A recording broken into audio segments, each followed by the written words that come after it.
The divorce papers hit the kitchen counter with a slap that echoed like a gunshot in my chest. You have 48 hours to get your things out, Lisa said, her voice cold as the marble beneath her manicured nails. My new boyfriend owns this house now. Her eyes, once warm as a summer dusk, held nothing but steel. I stood frozen, the air sucked from the room, my law school graduation cap still dangling from my hand like a prop from a life I no longer recognized. I smiled, a reflex, a shield, and nodded. Okay, I said, my voice steady despite the earthquake inside me. But as I turned away, I caught the flicker of triumph in her gaze, and something in me whispered. She doesn't know what's coming. The house smelled of fresh paint and betrayal. Our home, my home, for 8 years, where we danced barefoot in the living room, where I'd memorized every creak of the hardwood floors while studying late into the night. Now it felt like a stage set for someone else's play. Lisa's perfume lingered, sharp and unfamiliar, a scent she'd started wearing 6 months ago. I'd thought it was a midlife whim. Now I wondered who she'd worn it for. I packed slowly, each item a shard of memory. The coffee mug she'd painted for our first anniversary, lopsided hearts and all. The photo of us at the Grand Canyon, her laughter frozen in time. My chest ached as I tucked them into boxes, my mind replaying her words. Her new boyfriend owns this house now. How? The deed was in my name.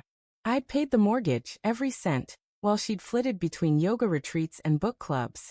A niggle of doubt had crept in months ago. Her late nights, her sudden obsession with her phone, the way she'd stopped asking about my day.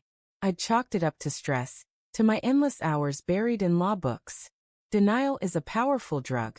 That evening, the graduation party loomed. My classmates had insisted on celebrating at our house.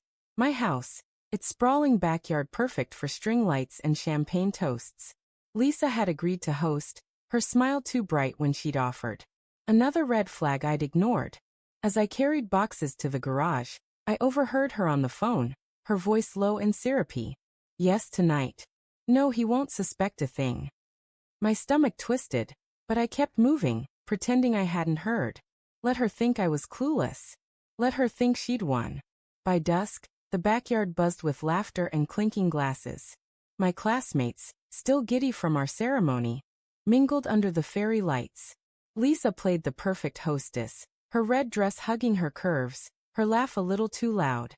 I watched her from the edge of the patio, a beer sweating in my hand, my smile a mask.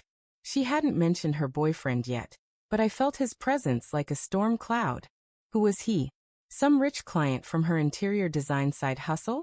A gym bro from her spin class? My mind churned, piecing together fragments I'd ignored for too long. Congrats, man.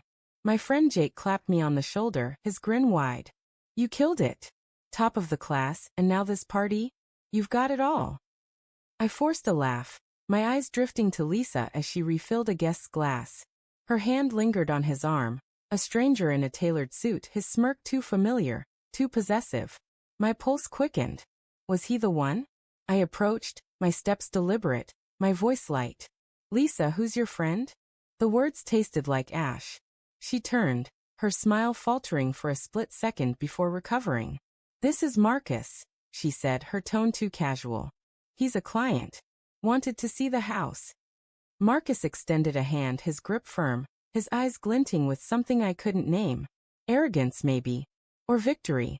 Nice place, Marcus said, his voice smooth as whiskey. I can see why Lisa loves it.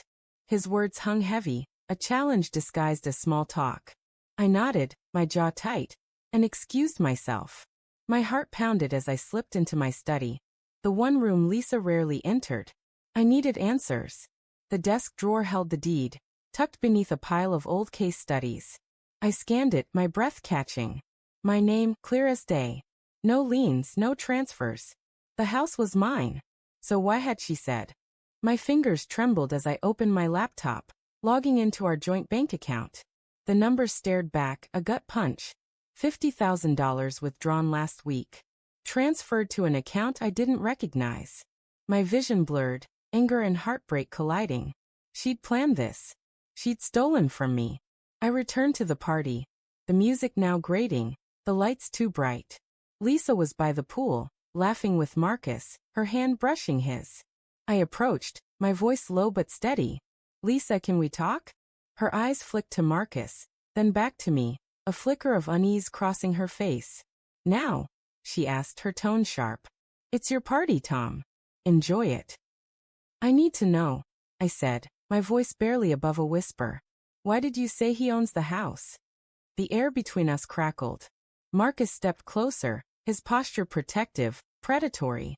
She meant it figuratively, he said, his smile smug. We're moving in together. This place is perfect for us. My blood ran cold. It's my house, I said, my voice steady despite the rage clawing at my chest. My name's on the deed. Lisa's face paled, her lips parting, but no words came. Marcus laughed, a sharp, cruel sound. Check again, buddy. Things change. I pulled out my phone, the deed's PDF glowing on the screen. This says otherwise. I turned to Lisa, my voice breaking. You lied. You stole. Why? Her eyes darted, trapped. The party hummed around us, oblivious. Tom, she started, then stopped. Marcus stepped forward, his voice low. Let's not make a scene, he said. She deserves better than you. The words shattered something in me. I turned to the crowd, my voice rising. Everyone listen up. Heads turned, glasses paused mid-sip. Lisa's been lying. She's trying to take my house, my life, with him. I pointed at Marcus, whose smirk faded. But she forgot one thing. I'm a lawyer now. I know my rights. Murmurs rippled through the crowd. Lisa's face crumpled, tears welling, but I felt no pity. Only clarity. You thought I'd just leave? I said, stepping closer. You thought I wouldn't fight? I turned to Marcus. Step foot in my house again and you'll regret it. The party dissolved into whispers and awkward goodbyes. Lisa fled inside, Marcus trailing her like a shadow. I stood alone by the pool, the fairy lights flickering, my heart a battlefield of grief and resolve. She'd broken me, but I wasn't broken. Not yet. The house was mine. The truth was mine. And I'd fight for both, no matter the cost.